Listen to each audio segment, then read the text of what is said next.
सर्व सुख, राज सम्मान तथा पुत्र प्राप्ति के लिए मंगलवार का व्रत रखना बहुत ही शुभ माना जाता है।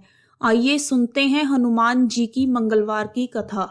एक समय की बात है, एक ब्राह्मण दंपति की कोई संतान नहीं थी, जिस कारण वह बहुत दुखी थे। एक समय ब्राह्मण वन में हनुमान जी की पूजा के लिए गया।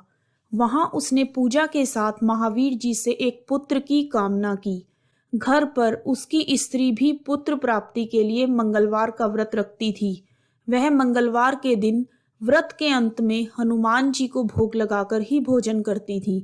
एक बार व्रत के दिन ब्राह्मणी ना भोजन बना पाई और ना ही हनुमान जी को भोग लगा सकी।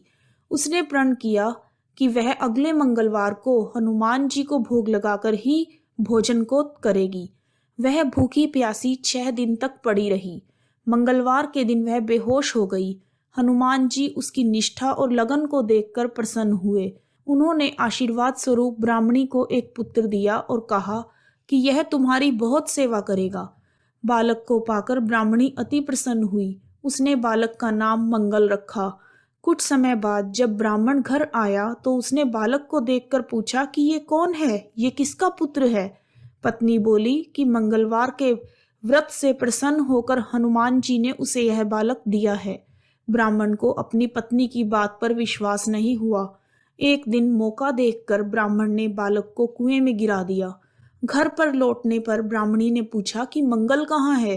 तभी पीछे से मंगल मुस्कुराकर आ गया। उसे वापस देखकर ब्राह्मण आश्चर्यचकित रह गया। रात को हनुमान जी ने उसे सपने में दर्शन दिए और बताया कि यह पुत्र उन्होंने ही उसे दिया है। ब्राह्मण सत्य जानकर बहुत खुश हुआ। इसके बाद ब्राह्मण दंपति जब तक जिए तब तक मंगलवार का व्रत रखते रहे। मंगलवार का व्रत रखने वाले मनुष्य हनुमान जी की कृपा व दया के पात्र बनते हैं।